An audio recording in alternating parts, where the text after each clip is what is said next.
ദൈവനാമത്തിന് മഹത്വമുണ്ടാകട്ടെ. വീണ്ടും നാം ഒരു വിശുദ്ധമായ ആത്മീയ കാലഘട്ടത്തിലേക്ക് പ്രവേശിച്ചിരിക്കുന്നു.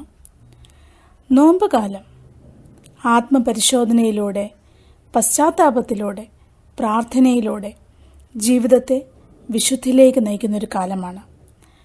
ഇന്നത്തെ ധ്യാനത്തിനായി വിശുദ്ധ മത്തായി എഴുതിയ സുവിശേഷം 16-ാം അധ്യായം 24-ാം വാക്യം.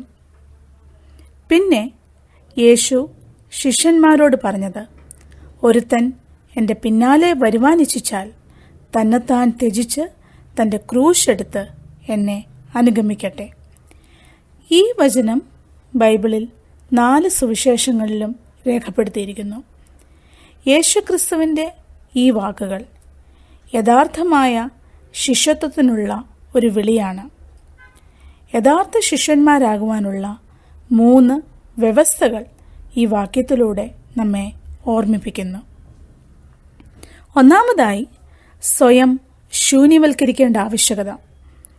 തന്നെത്താൻ ത്യജിക്കുക എന്ന് പറയുന്നത് സ്വാർത്ഥ ആഗ്രഹങ്ങളോട് ഇല്ല എന്ന് പറയുകയും ദൈവഹിതത്തിന് കീഴടങ്ങുകയും ചെയ്യുന്നതാണ്.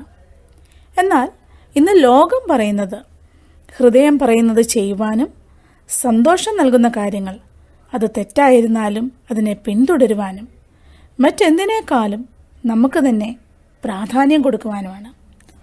എന്നാൽ യേശു നമ്മെ പഠിപ്പിക്കുന്നത് സത്യമായ സന്തോഷം ദൈവത്തിൻ്റെ ഹിതത്തിന് കീഴടങ്ങുമ്പോഴാണ്.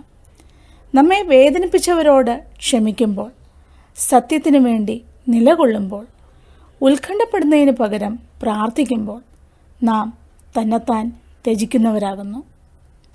രണ്ടാമതായി, തൻ്റെ കുരിശെടുക്കുക.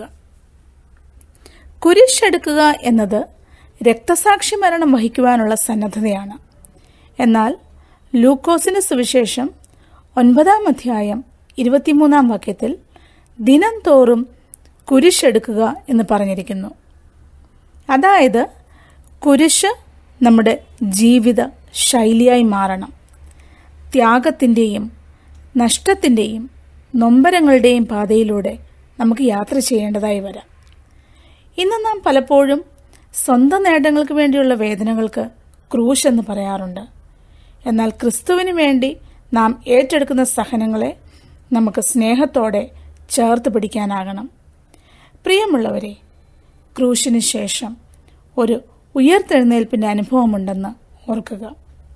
മൂന്നാമതായി, എന്നെ അനുഗമിക്കുക. അനുധാവനത്തിൻ്റെ ജീവിതം യേശുവിൽ പൂർണ്ണമായി ആശ്രയിച്ചും അനുസരിച്ചും ആ പാതയിൽ പിന്തുടരുക എന്നതാണ്. യേശുവിനെ അനുഗമിക്കുന്നവർക്ക് ലഭിക്കുന്ന പ്രതിഫലം യോഹന്നാന്റെ സുവിശേഷം 12-ാം അധ്യായം 25-ാം വാക്യത്തിൽ രേഖപ്പെടുത്തിയിരിക്കുന്നു.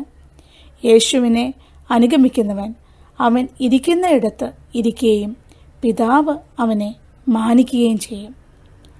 ശിഷ്യത്വം എന്നത് യേശുവിൻ്റെ പീഡാനുഭവവും മരണവും അനുകരിക്കാനുള്ള ഒരു വിളിയാണ്. ക്രിസ്തുവിനായി നമ്മെ നഷ്ടപ്പെടുത്തുമ്പോൾ നാം നിത്യജീവൻ നേടുന്നു. വിശ്വാസത്തോടെ ക്രൂശ് വഹിക്കുമ്പോൾ മഹത്വത്തിൻ്റെ കിരീടം നമുക്ക് ലഭിക്കുന്നു. നമുക്ക് നമ്മെ തന്നെ ഒന്ന് ശോധന ചെയ്യാം. നമുക്ക് നമ്മെ തന്നെ ത്യജിക്കുവാൻ സാധിക്കാറുണ്ടോ? ഞാൻ എൻ്റെ ക്രൂശ് യഥാർത്ഥമായി വഹിക്കുന്നുണ്ടോ? ഞാൻ യേശുവിനെ യഥാർത്ഥമായി അനുഗമിക്കുന്നുണ്ടോ? എൻ്റെ ജീവിതത്തിൽ മാറ്റം ആവശ്യമുള്ള മേഖലകൾ ഏതൊക്കെയാണ്? അങ്ങനെ യഥാർത്ഥമായ ശിഷ്യരായി തീരുവാൻ നമുക്ക് പരിശ്രമിക്കാം. നമുക്ക് കണ്ണുകളെ അടയ്ക്കാം, പ്രാർത്ഥിക്കാം. കർത്താവേ, അവിടുത്തെ ക്രൂശിനെ ശരിയായി അനുധാവനം ചെയ്യുവാൻ എന്നെ സഹായിക്കണമേ.